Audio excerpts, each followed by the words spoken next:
Hi, the SI meteorologist Paul Dorian here with a midday update on Tuesday, September 18th. A very strong, potent cold front is pressing to the east towards the east coast, and it is setting off some severe thunderstorm activity.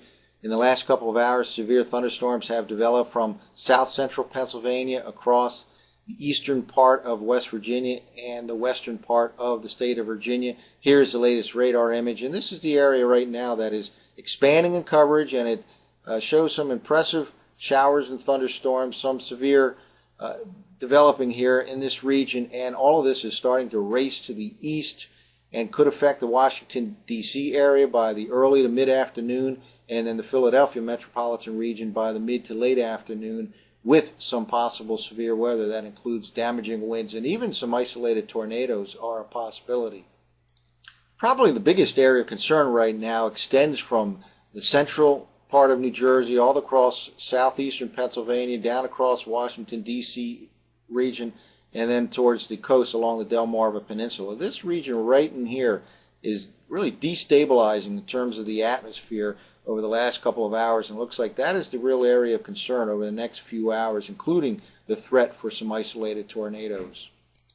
Here's the latest radar loop, kind of a close-up of the previous image of the Washington, D.C. area. And again, this area has contains some severe thunderstorm reports here, and it extends from south central Pennsylvania all the way across the eastern sections of West Virginia and western Virginia.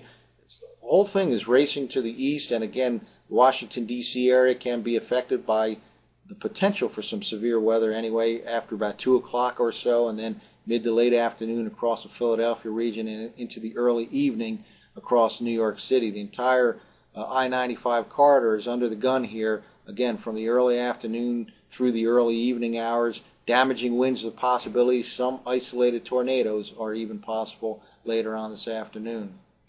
Well, I thought we'd take a look at three different stability indices that can give a hint as to where the severe weather is most likely to happen over the next few hours. And this is the what's called the effective bulk shear, and this is something that is crucial for tornadic activity. And again, the last couple of hours, we really see an increase in this particular index across New Jersey and into the eastern part of Pennsylvania, on down into the Washington, D.C. area and across the Delmarva Peninsula. So this is one particular index that is perhaps giving us a clue as to where the severe weather may break out over the next few hours. Another stability index is called the CAPE, Convective Available Potential Energy, and this is actually the 3-hour change, the previous 3 hours. And where you see these red lines is where this basically the atmosphere has destabilized. And again, this is pointing us to New Jersey, across eastern part of Pennsylvania, across the D.C. region, and down to the Delmarva Peninsula. And this particular region here has seen the biggest decline in the stability of the atmosphere over the last few hours. So this is just ahead of that line that's forming now from south central PA on southward. And one final parameter we'd like to look at is a tornado parameter, and this too has increased across this same region from the southern part of New Jersey, southeastern Pennsylvania, across the D.C. metropolitan region, and then on down towards the coastal regions of the Delmarva Peninsula.